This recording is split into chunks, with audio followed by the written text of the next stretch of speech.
Estamos con Ricardo Meves, el presidente de la CPC. Ricardo, buenas noches, gracias por acompañarnos. ¿Lo puedo sacar un segundo? Quiero preguntarle por su padre. En las noticias vimos, y se lo pregunté afuera y no lo había dicho, me disculpa si es una impertinencia, pero lo vimos en las noticias, entonces tema público. 91 años, lo asaltaron, lo golpearon muy duramente, partiendo cómo está y qué es lo que sucedió, porque es bien incomprensible que un hombre de esa edad le hagan lo que le hicieron. Mira, afortunadamente está bien, después de 2 operaciones durante el día de ayer, y ya esperamos que mañana lo podamos trasladar a su departamento. Fue un portonazo, está entrando al departamento donde él vive, y está junto con un nieto, y él iba a entrar su auto al estacionamiento, como te digo, y aparecieron 4 tipos que lo golpearon brutalmente y lo dejaron tirado en el suelo. No le robaron nada, ni el celular, ni la billetera, solamente querían el auto. Y esto no duró más de 4 o 5 segundos y arrancaron con el auto, cosa que todavía no hemos tenido noticia de que haya sido ubicado, ni tampoco... Muchas heridas, me decía usted. Muchas heridas. Muy violento el hecho. Sí, la verdad que, bueno, él es muy grande y tratar de sacarlo del auto también, y la natural resistencia, Matías, que se produce en estos casos. Entonces fue, la verdad, muy violento todo lo que sucedió. Pero fíjate que la sacamos gratis. Yo lo que he dicho, hay mucha gente, lamentablemente, que ha sufrido otras veces esto mismo y que lamentablemente ha muerto por estos actos. Y yo creo que tenemos que empatizar con esas personas. En el caso nuestro, el papá está bien. Y, como te decía, mañana ya deberá estar en su departamento tratando de empezar a hacer nuevamente su vida normal.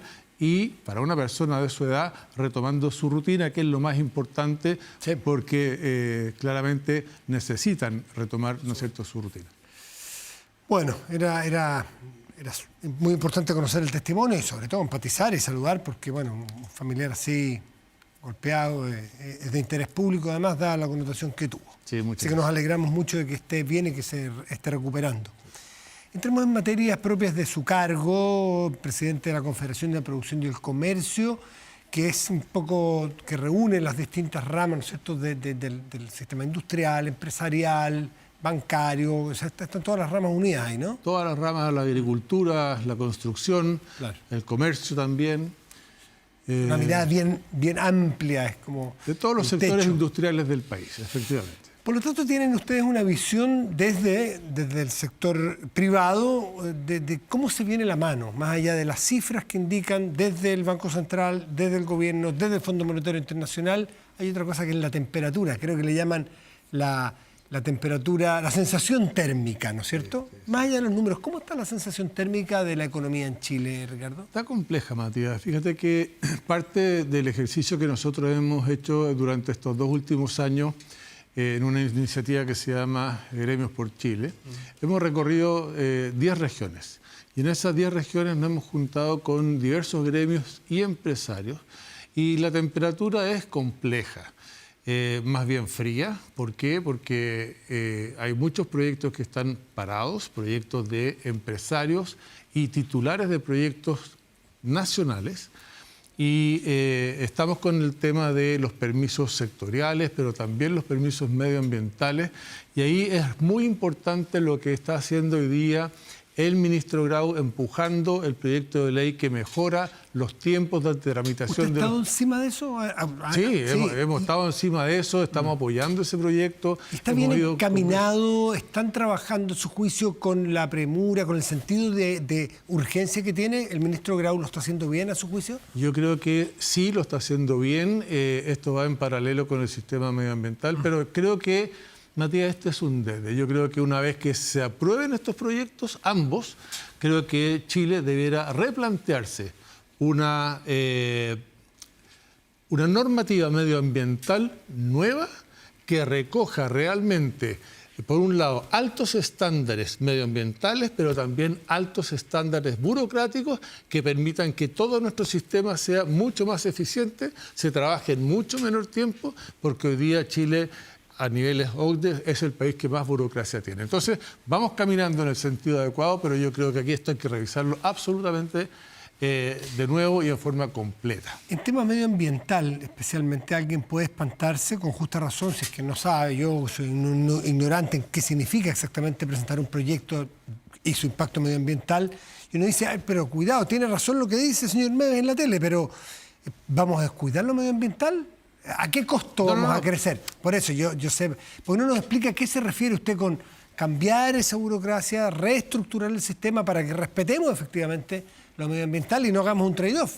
Claro, por eso yo lo primero que te dije fue con altos estándares medioambientales. Primera cosa, o sea, tenemos que cuidar el medio ambiente. Claramente nosotros hoy día tenemos un problema a nivel global.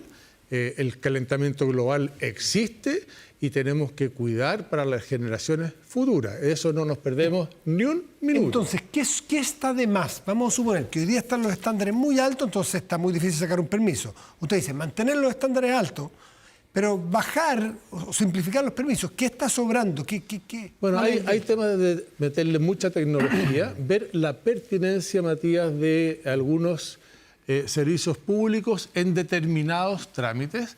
Hoy día, por ejemplo, el ministro Grau se pegó todo un año de un trabajo exhaustivo para coordinar un montón de servicios públicos y en función de eso presentar el proyecto que hoy día está. Pero creo que hay un trabajo pendiente, que lo hemos conversado con él, que es ver la pertinencia de cada servicio en cada uno de los pasos, por ejemplo. ¿Por qué? ¿Hay permisos duplicados, por ejemplo? Por ejemplo, claro que sí.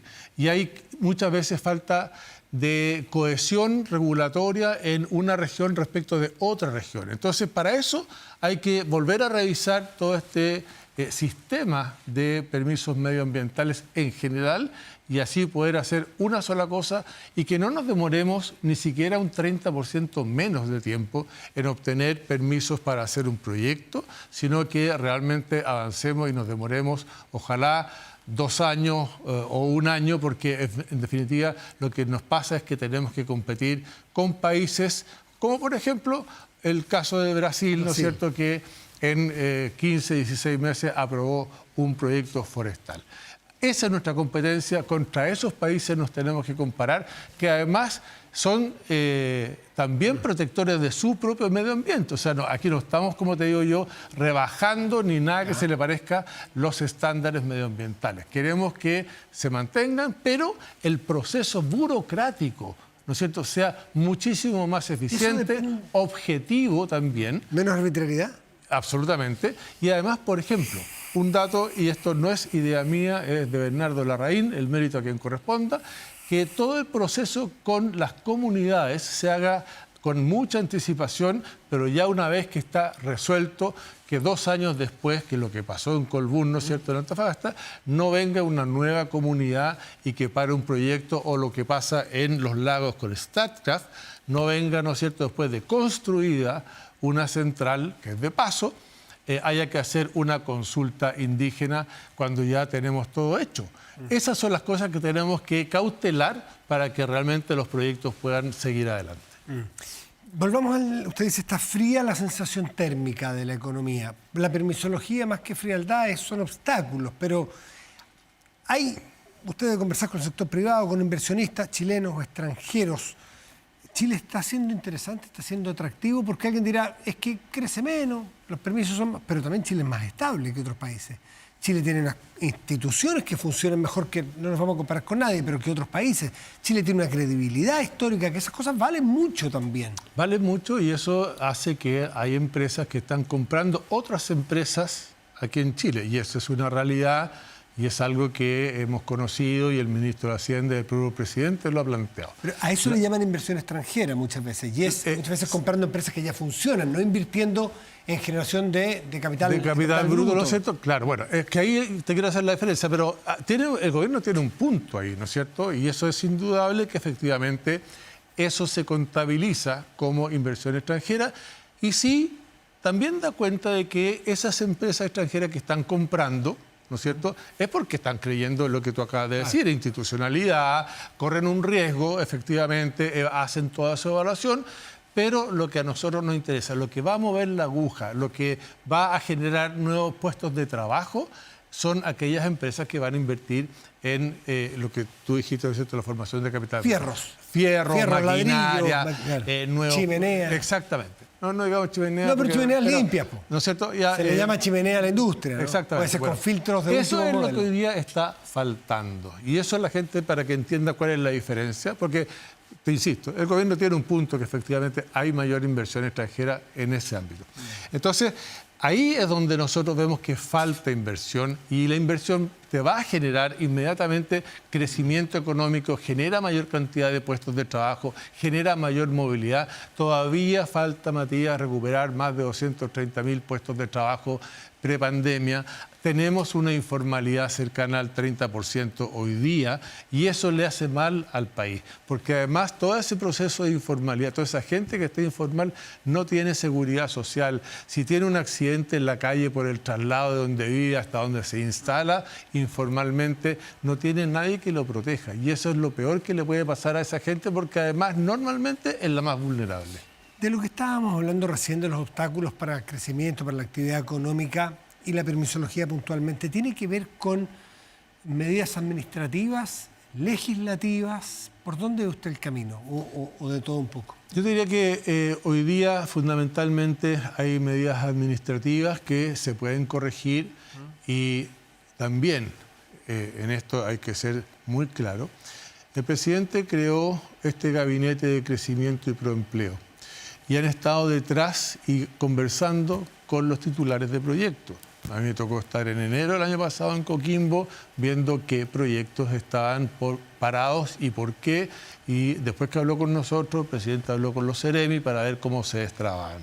Bueno, eso es gestión y nos gusta mucho. ¿Y funcionó eso? Y funcionó eso con algunos proyectos, efectivamente. Cuando lo hicimos aquí en la región metropolitana, había muchos titulares de proyectos que estaban muy contentos por la gestión que estaba haciendo el gobierno. Por lo tanto, en términos de gestión, eso funciona. Y el propio ministro Grau ha recorrido todo Chile. Por lo tanto, aquí también tiene que ver con la gestión que se hace. Voluntad política. ¿Y usted ha visto que tiene una voluntad política de avanzar en proyectos de inversión y de crecimiento económico más que al principio del gobierno? ¿Usted ve un giro, ve un cambio en el gobierno? Bueno, te diría que sí, y lo digo con mucha responsabilidad, porque al principio esto no ocurría. Si esto del Gabinete Pro Crecimiento es de enero de este año, después de mucho tiempo y después de mucho presionar y hablar de que era necesario crecer, de que era necesario destrabar proyectos, y afortunadamente hoy día se está trabajando en eso. Afortunadamente hay una mirada también del trabajo público-privado. Nosotros, Matías, hace 3 meses atrás lanzamos Empresas por Chile con 3 ejes. Uno de ellos era salud preventiva, y la semana pasada tuvimos con la ministra de Salud un hito tremendamente relevante, que es hacer medicina preventiva en la municipalidad de Renca, en una empresa, y con los trabajadores y las trabajadoras le pudimos hacer exámenes preventivos. Eso es trabajo público-privado de frentón. Usted recién decía que ve una actitud distinta ahora en este gobierno versus al principio, que, por ejemplo, y pone el caso de este gabinete pro crecimiento. Me imagino que quien lleva el pandero ahí dentro del gobierno es el ministro Marcel, porque es el que entiende técnicamente mejor que el resto, que todo, el que dirige. El ministro Grau también. Sí, no es en desmedro de otros, pero es que quiero entrar en la reunión que usted va a tener con el ministro Marcel, que probablemente él ve los números más macro, él ve la película más amplia que lo micro que le toca al Ministerio de Economía, el caso de ministro Grau. ¿De qué se trata la reunión que sostendrán mañana, entiendo, con el ministro Marcel? Tenemos 2 reuniones, Matías. Una que es mañana, que vamos a ver temas de permiso, específicamente. Y vamos a ver probablemente monumentos nacionales, vamos a ver concesiones marítimas. La reunión de mañana, el foco son permisos. ¿Y es resolutiva?